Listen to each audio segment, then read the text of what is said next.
नमस्कार साथियों, bike coffee channel पर फिर से आप लोगों को और एक नए वीडियो में स्वागत है। आशा करते हैं कि आप लोग अपने जीवन में खुश होंगे, मस्त होंगे और मजे में भी होंगे। हमने आज फिर बॉलीवुड की बैकग्राउंड से जुड़ी हुई और एक रियल किस्से से आप लोगों को रूबरू करवाने वाले हैं। बॉलीवुड के बैकग्राउंड में अनगिनत किस्से कहानियाँ छुपी हुई होती है जो कि आमजन तक नहीं पहुँच पाते हैं। हमारे चैनल पर हम कोशिश करते हैं उन्हीं किस्से कहानियों को आपके सामने लाने की। तो चलिए कहानियों पे चलते हैं, शुरू करते हैं बॉलीवुड की बैकग्राउंड से जुड़ी हुई और एक नए किस्से। कजन से शादी, फकीर से गाने की प्रेरणा। भारत विभाजन ने कुछ यूं बदली मोहम्मद रफ़ी की जिंदगी। मोहम्मद रफ़ी एक फकीर की आवाज़ के इतने कायल थे कि उसके गाने के पीछे चले जाते थे। एक दिन उसने उन्हें आशीर्वाद दिया कि बहुत आगे जाओगे। उन्होंने जब सिंगर बनने की इच्छा जताई तो पिता ने ये कहकर मना कर दिया कि मिरासियों का काम है। फकीर के गाने ने किया मोहित। मोहम्मद रफ़ी के बेटे शाहिद डायरेक्टर उमेश शुक्ला के साथ मिलकर अपने पिता की बायोपिक बनाने का प्लान कर रहे हैं। विक्की लालवानी से बातचीत में उन्होंने बताया कि इस फिल्मों में उनके पिता की जर्नी होगी।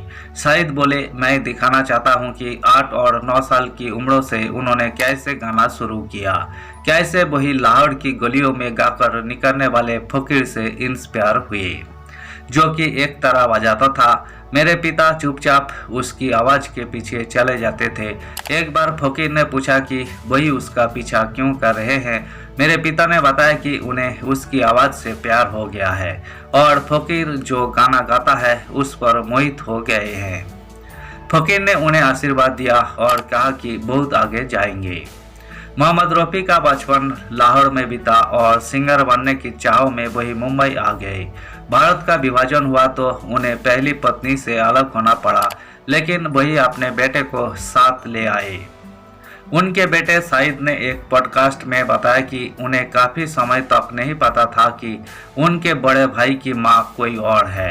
शाहिद ने यही भी बताया कि पिता ने फकीर से गाने की प्रेरणा ली थी। दादाजी थे गाने के खिलाफ। शाहिद ने बताया कि उनके दादाजी को पिताजी के गाने का आइडिया एकदम पसंद नहीं आया। वही बोलते, मिरासियों का काम नहीं है हमारा, ये गलत काम है, ये हम नहीं करते। शाहिद बताते हैं उनकी दादी सपोर्टिव थी। वही बोलती, तू फिक्र मत कर, मैं संभाल लूंगी। लेकिन दादाजी इसके खिलाफ थे। एक पंजाबी फिल्मों में उनकी आवाज़ सुनने के बाद वही शांत हो गए और बोले, संगीत की जीत हुई है। कजन से हुई थी पहली शादी। मोहम्मद रफ़ी जब छोटे थे तो उनका बचपन लाहौर में बीता था। उनके पिता की नाई की दुकान थी और रफ़ी भी लोगों के दाढ़ी बाल बनाते थे। 1940 में फिल्मी दुनिया में करियर बनाने के लिए वही मुंबई आ गए थे। 1945 में भारत विभाजन हुआ तो वही इंडिया में रहना चाहते थे और उनकी पत्नी बसीरा लाहौर में। इस वजह से दोनों अलग हो गए। शाहिद ने बताया, वही डैड की रिश्तेदार थी, वही उनकी कजन थी, वही भारत नहीं आना चाहती थी। डैड ने उनसे कहा कि भारत आकर उनके साथ रहे, लेकिन उन्होंने मना कर दिया। तो डैड ने कहा, ठीक है, फिर मेरा बेटा मुझे दे दो। शाहिद ने बताया कि उन्हें काफ़ी बात तक नहीं पता था कि उनके बड़े भाई की माँ कोई और है। शाहिद बोले, मेरी माँ उन्हें ज़्यादा प्यार करती थी, वही हम 7 भाइयों में से ही थे। धन्यवाद साथियों, इस वीडियो में हमने बॉलीवुड के मशहूर सिंगर मोहम्मद रफ़ी से जुड़ी हुई, उनके बेटे शाहिद रफ़ी के इंटरव्यू से जुड़ी हुई किस्से को आपके सामने रखने की कोशिश की है। उम्मीद है दोस्तों वीडियो आपको जरूर पसंद आई होगी।